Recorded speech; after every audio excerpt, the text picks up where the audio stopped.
¿Qué tal, compañeros? ¿Cómo están? En esta sesión vamos a resolver un ejercicio, vamos a jugar a que somos investigadores de la ley y el orden. Nos encontramos con el siguiente problema. Un cuerpo humano fue encontrado en la intemperie en una noche fría a una temperatura ambiente de 5 grados centígrados. Al momento del hallazgo, este cuerpo humano tenía una temperatura de 15 grados. Una hora después se registró una temperatura de 13 grados. Y nos están preguntando cuánto tiempo lleva muerto este cadáver. ¿Cómo vamos a resolver esto?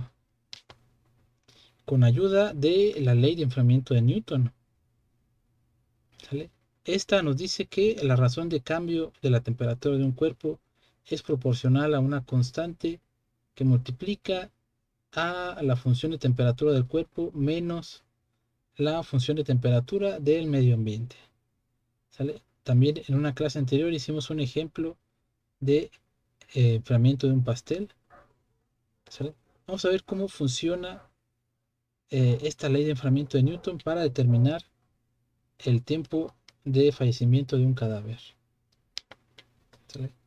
En este caso, la función de temperatura va a representar a la función de temperatura del cuerpo.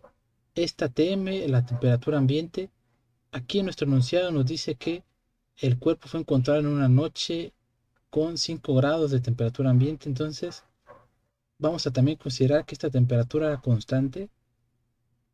¿Sale? Aunque nosotros sabemos que normalmente no lo es, se va haciendo, se va enfriando en la noche, se va elevando la temperatura por el día, pero vamos a suponer que lo tiraron a mitad de la noche, cuando ya tenemos una temperatura de 5 grados. Ese 5 lo vamos a poner aquí en nuestra ecuación donde aparece Tm y vamos a resolver. Para resolver esto, lo empecé a plantear la clase pasada, vamos a utilizar factor de integración.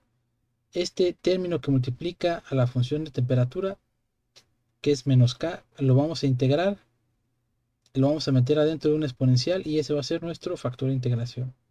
Multiplicamos nuestra ecuación diferencial por ambos lados. ¿Sale? Después de que multiplicamos ambos lados de mi ecuación diferencial por el factor de integración, del lado izquierdo podemos factorizar como la derivada de un producto de dos funciones. ¿Sale? La derivada de mi factor, la derivada del producto factor de integración por mi función de temperatura. Y del lado derecho me va a quedar menos 5k por exponencial de menos kt. ¿Sale? Luego este diferencial de tiempo lo tengo que mandar para el lado derecho de la igualdad. Y después de que lo mando al lado derecho de la igualdad, ahora sí podemos integrar en ambos lados. Del lado izquierdo, la integral se va a cancelar con el diferencial y me voy a quedar nada más con el factor de integración que multiplica a mi función t. Del lado derecho, vamos a hacer una sustitución simple. Escogemos a menos kt como u. Diferencial de u va a ser menos k dt. Aquí tengo dt, aquí tengo k, aquí tengo menos. Entonces todo eso va a ser diferencial de u. Y esto que tengo acá va a ser u. Este 5 que no le hice nada es una constante, lo puedo sacar de mi integral. Y me va a quedar 5 que multiplica a la integral de exponencial de u de u. Y eso es la misma exponencial de menos kt más una constante de integración. ¿Sale? Luego este término menos exponencial o exponencial de menos kt lo vamos a mandar para el lado derecho de la igualdad y me va a quedar t que es igual a 5 exponencial de menos kt por exponencial de kt más c que multiplica exponencial de kt. Este con este se va a hacer la unidad y esto nos va a quedar 5 más c exponencial de kt. ¿Sale?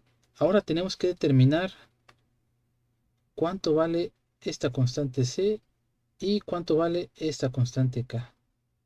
Para eso vamos a evaluar en las condiciones iniciales.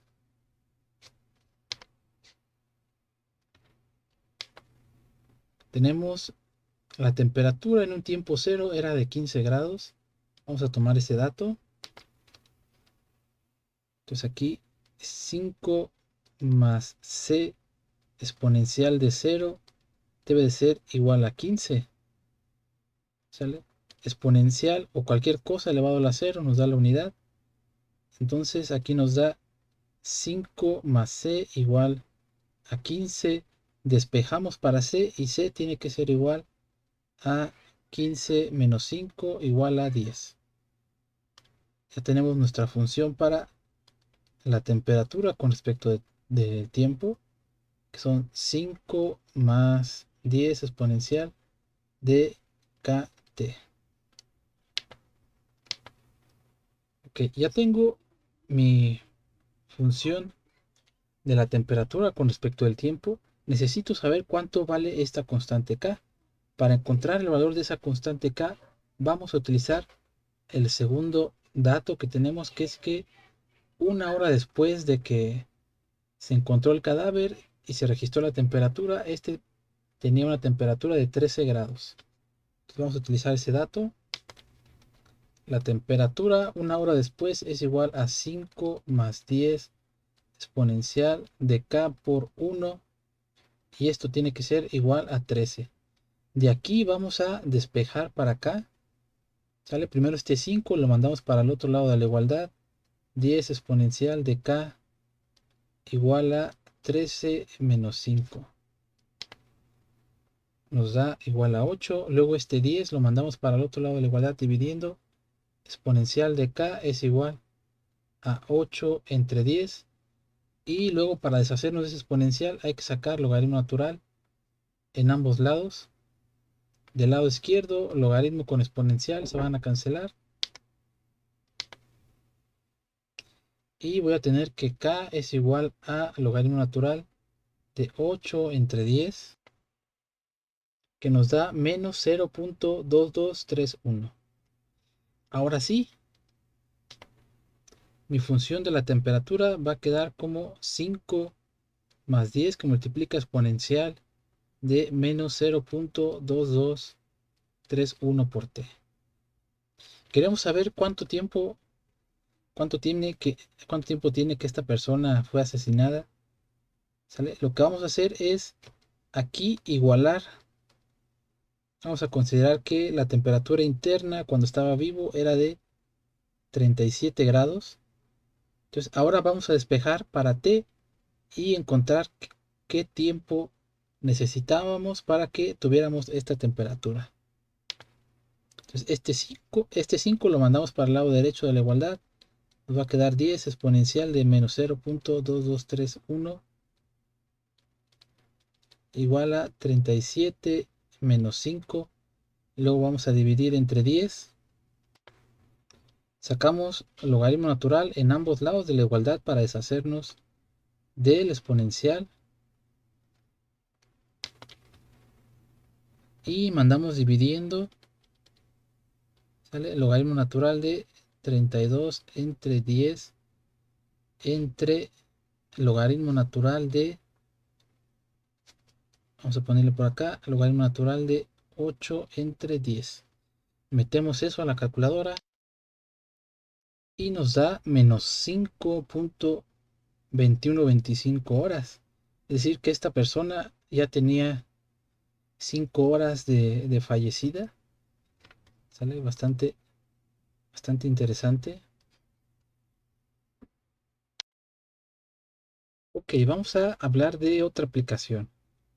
Para los chavos que son de ingeniería en sistemas computacionales, algunos de ustedes, puede ser que la mayoría, eh, al mismo tiempo que estamos llevando esta materia de ecuaciones diferenciales, hay otra materia que se llama principios eléctricos y aplicaciones digitales. En esta, durante parte del curso, vemos circuitos meramente resistivos que obedecen por completo a esta relación a la que vamos a llamar ley de Ohm. en donde tenemos que algún voltaje en un elemento es igual a el producto de la resistencia de ese elemento por la corriente que pasa a través de ese elemento. ¿Sale? Entendamos a voltaje como una presión que empuja algo. Electrones, perdón, corriente como algo que se está moviendo. Y resistencia como la oposición al movimiento de ese algo. ¿De quién es ese algo al que me estoy refiriendo? En este caso estoy hablando de los electrones. Voltaje, una capacidad de empujar electrones. Corriente, electrones en movimiento. Y resistencia, una oposición al movimiento de los electrones. Cuando trabajamos con puros resistencias, todo es muy bello, muy sencillo. Todo obedece, se puede resolver con la ley de Ohm. Igualmente, en este curso en algún momento aparecen dispositivos nuevos. Uno de ellos es el capacitor, cuyo símbolo son dos rayitas separadas. ¿Por qué? Porque son literalmente dos placas de metal que están separadas, que no se tocan. Estas placas de metal tienen la peculiaridad de que son capaces de almacenar una carga eléctrica. ¿Sale? Si nosotros conectamos una fuente de alimentación, una pila, del lado donde tenemos terminal positivo va a traer a los electrones de una placa. El lado que tiene terminal negativo va a repeler a los electrones. Y lo que va a suceder es que eh, una de estas placas se va a cargar con carga positiva, la otra se va a cargar con carga negativa.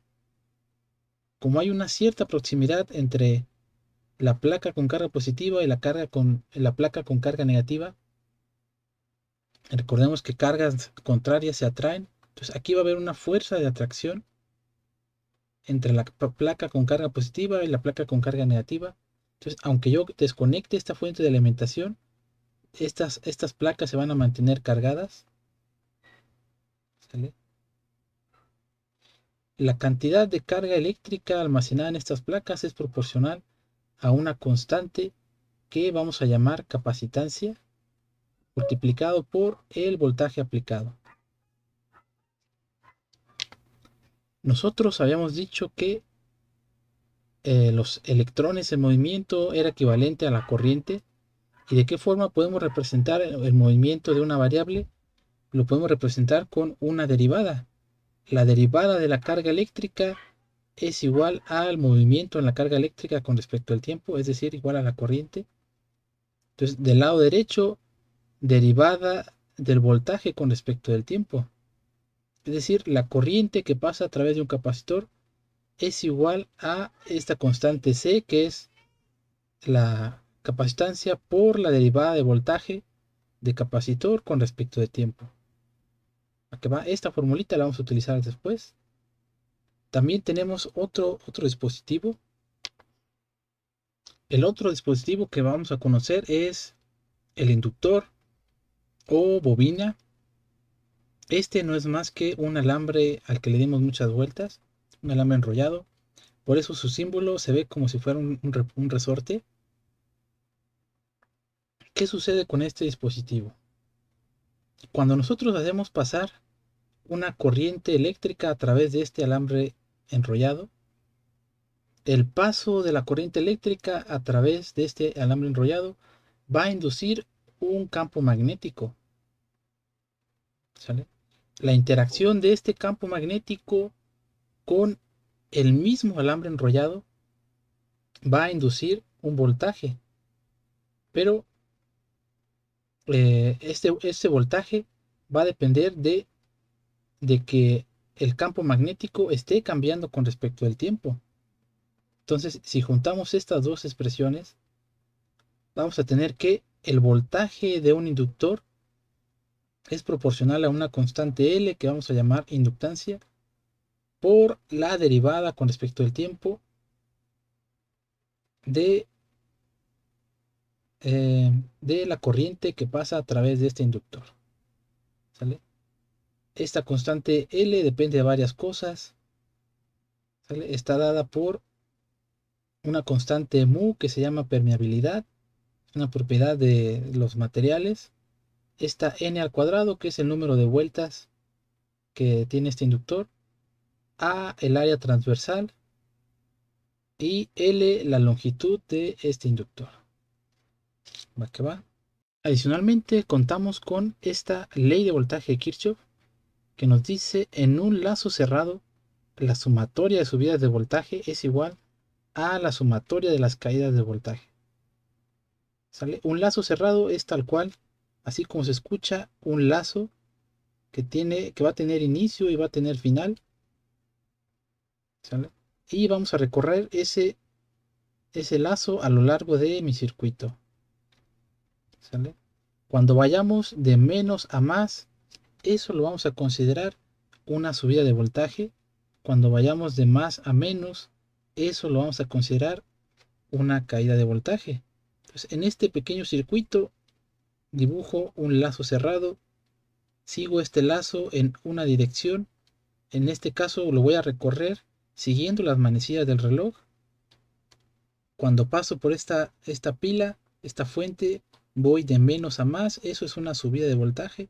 Entonces voy a tener el voltaje de la fuente es igual, cuando paso por la resistencia R1 voy de más a menos, eso se trata de una caída, entonces lo pongo aquí, voltaje de R1. Cuando paso por R2 voy de más a menos, eso también es una caída de voltaje.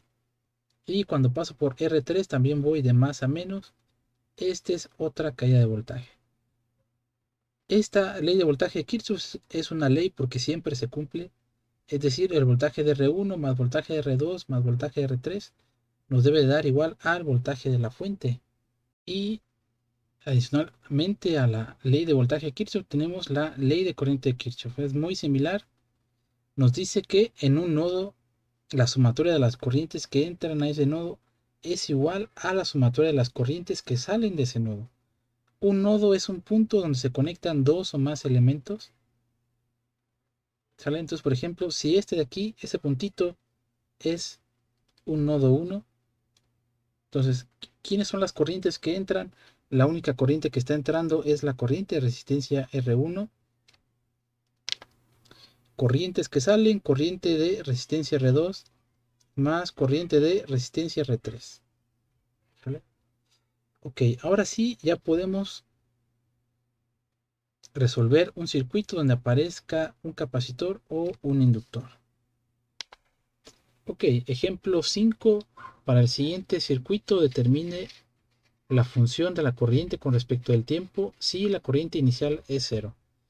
Es decir, originalmente esta fuente de alimentación no estaba conectada, pero en el tiempo igual a 0, de repente conectamos este circuito, se cerró y empezó a fluir una corriente a través del inductor.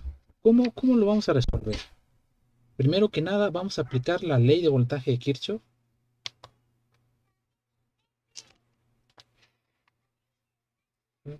Aplicamos ley de voltaje de Kirchhoff, nos dice que subidas de voltaje es igual a las caídas de voltaje en un lazo cerrado. O sea, vamos a seguir este lazo en sentido de las manecillas del reloj. Cuando vamos por la fuente vamos de menos a más, eso se trata de una subida, entonces tenemos que el voltaje de la fuente es igual, cuando pasamos por la resistencia vamos de más a menos, eso es una caída, voltaje, resistencia. Cuando pasamos por este inductor también vamos de más a menos, eso es una caída. Ok, y luego ¿qué? Nosotros sabemos que el voltaje de la resistencia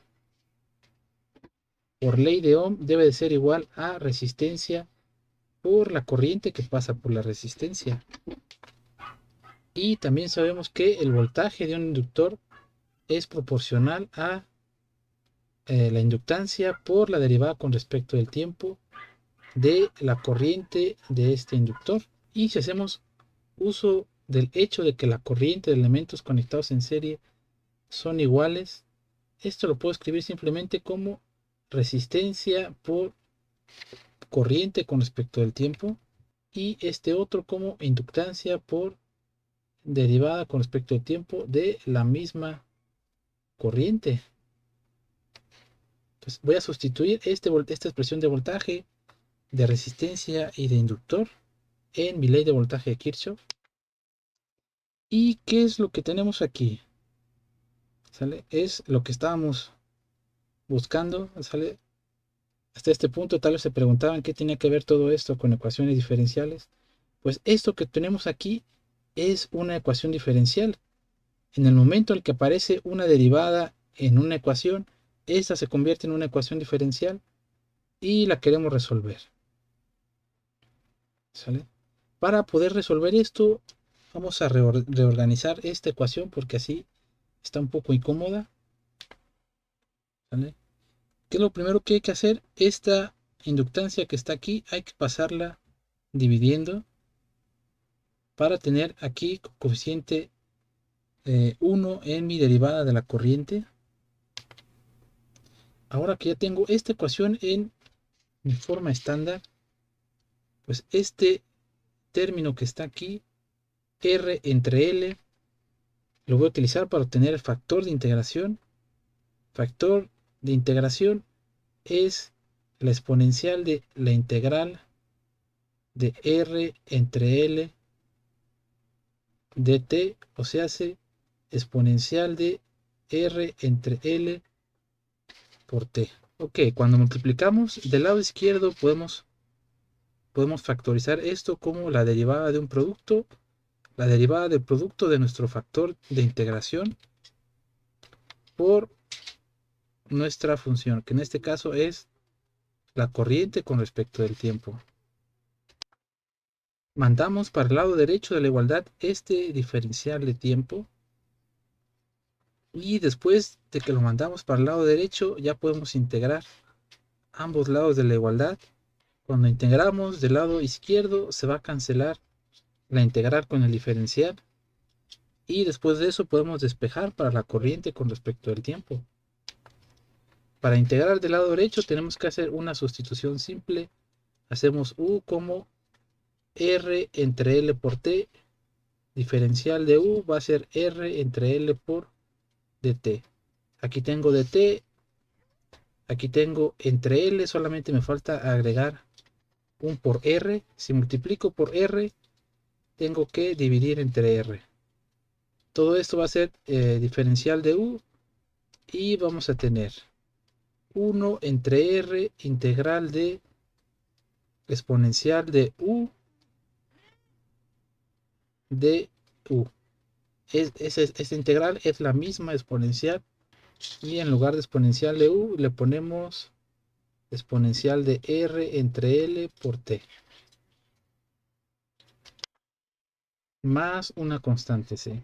Ahora sí, este término exponencial lo mandamos para el lado derecho de la igualdad.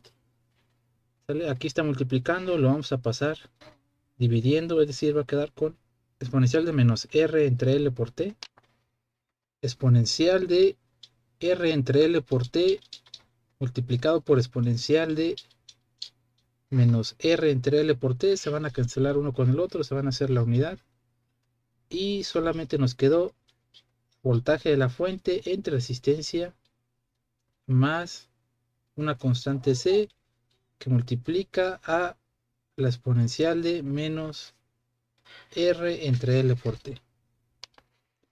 Ahora lo que sigue es determinar lo que vale esta constante C. Para hacer eso vamos a utilizar la condición inicial. En la condición inicial nos decían que la corriente inicial es igual a 0. La condición inicial nos dice que la corriente es 0. Entonces acá en mi ecuación para la corriente vamos a hacer el tiempo igual a 0 y también la corriente nos debe de dar igual a 0. Entonces aquí donde aparece t le vamos a poner 0, exponencial de 0 nos da la unidad y si de ahí despejamos para c, tendremos que c es igual a menos 12 entre 10 igual a menos 1.2 amperes.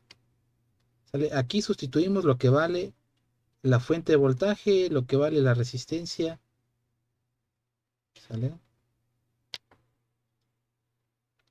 Ok, nos quedaría corriente con respecto al tiempo igual a la fuente de voltaje entre resistencia.